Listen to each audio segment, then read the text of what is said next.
Welcome along everyone. Something very special today. In my travels I seem to have procured this, and this being a Mardave mini stock. I had one of these 25 years or something ago. I may have been around for, well, since the early 70s I think. They were the first to produce a kit in Europe, and they were winning championships as early as 1971 with this sort of thing. They've done a few different models. This is the most basic they do, which is a mini stock. I think they call it a street stocks now. They do off-road nitro ones, or used to. I don't know if they still do them. I think the mainstay nowadays, they're still in business, they're still going, is these minis. They do a model called the V12, and that has saloon car racing and banger racing. There's also a GT series. But I thought I'd share this with you. This was the only one on eBay. It's new, bought as new, and it's sort of pretty much built anyway. I would have liked to have built it myself, but I'll get around to upgrading it and everything. It looks like it's been out for a test run and been on its lid, but this is going to get a paint job. So this is a classic mini style, and it's got the tubular box section as a mini stock would in real life, like welded on the outside, so big chunky body. Just put that to the side for a sec. Quintessential British boxing, isn't it? But what I got with it was the mini itself, instruction manual for all of them. There you go, there's the sort of three different types of V12, VRX, Circuit Edition and the standard VRX. They take nickel metal hydride or LiPo systems depending, and they are run to a control, like an authorised motor, no stuff over a certain amount of price to keep the cost down. It's an entry level grassroots sort of, but the fundamentals, you know, setting up caster camber, ride height and everything on the more advanced models. Okay, what I got with this was Team Durango. I believe this is a rebranded FlySky GTS2 radio. It's a 2-channel. But it's got all you need to start off with, you know. It is 2.4 gig, reverse, new channels, steering trim, throttle trim, and your steering dual rates. Like any, it just takes 4 AAs. I'm swapping this out. I'll probably do a video on what's going in it. The battery had a Dean's on it, and this was included. The other end of the system had a Tamiya on it, so what I did was hack both off and put XT60 on. Little box wrench for the wheels and stuff. This is the, I think this is a 3-channel receiver. But yeah, this is a FlySky compatible, I think. So it might do well in one of my other radio control cars for my son or something. Okay, as you see, it's small. Look, this is the size of my hand. These are classed as oval races. They don't just go left, obviously. They are, you know, quite capable of circuit racing and so forth. This is the more modern version of it. I think it has a GR4 fiberglass chassis, whereas originally they had aluminium. You can get carbon and everything for them. Half the reason I'm doing this video is there is nothing comprehensive on these on YouTube. So I thought I might as well kill two birds with one stone, go through it myself. It only came to the door today. 2 body posts on the front, 1 sticking off the back. The V12 bangers and everything have a slightly different mounting system, a 2 and 2. They don't have this big bumper. These are ABS. It's an ABS body shell. It'll need cutting out or whatever. Could even give it a livery with white, but I'm going to give it a nice paint job or even a different shell. A bit more akin to what I like. So, everyone into RC cars from years ago will recognise this as a standard nickel metal hydride, because 4 1.2 volt cells in series, 3600 milliamp hour of capacity. 540 motor.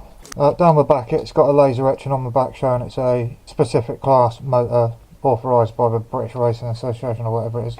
You have a little steering servo on the front here, just a standard servo. You can get a low profile. Servo saver, control arms, and there is no suspension on this stock car model. However, if you wanted to, I think it's about 8 or 9 quid, you can get the steering arms assembly 2 for pack. You get this A-frame, you get the kingpin, and you get a suspension system on it. It's a spring with a longer kingpin, but just gives it a bit of travel. The same goes for the back. You would mount this motor pod on a plate, which is then suspended above the chassis, spring loaded and dampened in a certain way. There's a little ABS battery tray. The only other thing is, this is a speed controller. These are homologated, much like everything else that comes with these nowadays. It's a M-Tronic Viper over Eco. It does have reverse and everything. Takes your battery input out to a brush motor. It'll provide back voltage to the receiver in turn to the steering servo. There's a little switch. It's as simple as that. It really is. So it is a stock car. You know, a stock car's stock for a reason. One other thing to note, these are carpet racers. They race indoors on carpet and they have foam tyres on, which are stuck to the rims with tape. These are trued and glued. You can buy them. You can mount them yourself with double-sided sticky tape, and then you run it on like an arbor to true it up and straight and stuff. But yeah, you can get control tyres for them, so they're all the same compound. You get adhesive you spray onto them, so it makes it a bit more sticky, but with that it can make your tyres degrade quicker and so forth. You have a different hardness of foam for durability and grip, and you know, a harder foam will last longer. You also have a rating called Shore, and that's how much flex side to side there is. So if you're cornering and you're pushing on the corner, how much sort of lateral grip the tyre's got, you know, flex in the tyre. What else is there to say about this? It's so simple. I had one years and years ago, and I always regret getting rid of the mini stock I had. And the kicker was, I got it in a junk box full of stuff for nothing really. Made it up with spares, and it was the best thing ever, you know, because simplicity is brilliant. So I thought I'd share this with you. I'll probably tack some footage on the end of this and maybe stick a camera on it. But I thought I'd share it with you, and I'll be giving the body a good old spray, maybe a new body. I'm going to put the suspension on the front end. The back end don't need it. I have looked for some rubber tyres, but I think they're few and far between nowadays. I think they were quite common at one point, but since none of the main players sell them anymore, which are Mardave, Camtech and Schumacher. Schumacher do a thing called a Super Stox as well, which is much like this, but it's quite a fair bit more advanced, and with that comes price. So thanks for watching. I hope you've enjoyed it. Leave a comment if you want to know anything. As I say, I don't know hardly anything about these. All I know is that I really enjoyed the one I had when I was younger. So they're not too well known out of the niche circles that we have here in the UK, but they might be known. Yeah, well, all fun. Gonna get the receiver in it, get it bound up to this for the time being while I'm waiting for the other one to arrive, and give it what for. Thanks for watching. Take care. See you later.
You bully.